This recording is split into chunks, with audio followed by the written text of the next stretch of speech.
திருமயம் அருகே முதலமைச்சர் மு.க.ஸ்டாலின் பிறந்தநாளை முன்னிட்டு நடைபெற்ற கிரிக்கெட் போட்டியை அமைச்சர் ரகுபதி தொடங்கி வைத்தார். தமிழ்நாடு முதலமைச்சரும் திமுக தலைவருமான மு.க.ஸ்டாலின் 71வது பிறந்தநாள் நேற்று கட்சி நிர்வாகிகள், தொண்டர்கள் சார்பில் கேக் வெட்டியும் பொதுமக்களுக்கு இனிப்பு வழங்கியும் கொண்டாடப்பட்டது. இந்நிலையில் புதுக்கோட்டை மாவட்டம் திருமயம் அருகே உள்ள குளமங்கலம் கிராமத்தில் இளைஞர்கள் சார்பில் மு.க.ஸ்டாலின் பிறந்தநாளை முன்னிட்டு கிரிக்கெட் போட்டி நடத்தப்பட்டது. போட்டியானது குளமங்கலம் குளமுத்தி கண்மாய் திடலில் நடைபெற்றது. போட்டியில் மாநிலத்தின் பல்வேறு பகுதிகளில் இருந்து 24 அணிகள் கலந்து கொண்டன. போட்டியினை சட்டத்துறை அமைச்சர் ரகுபதி பேட்டிங் செய்து தொடங்கி வைத்தார்.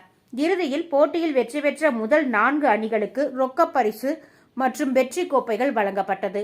வெற்றி பெற்ற அணிகளுக்கு பரிசுகளை திமுக வடக்கு ஒன்றிய செயலாளர் ஆர். கணேசன், மாவட்ட மாணவரணி துணை அமைப்பாளர் RMK கார்த்திக்குமார், மாவட்ட இளைஞரணி துணை அமைப்பாளர் அருண்சேகர், முன்னாள் கவுன்சிலர் அழகப்பன், வழக்கறிஞர் கைலாசம், அரசு ஒப்பந்ததாரர்கள் சிவக்குமார், கருப்பையா, ஒன்றிய துணை செயலாளர் ஐயாசாமி, சுற்றுச்சூழல் அணி துணை அமைப்பாளர் காசி பொற்செல்வன் மற்றும் ஒன்றிய நகர மாவட்ட கழக நிர்வாகிகள் ஆகியோர் வழங்கினர்.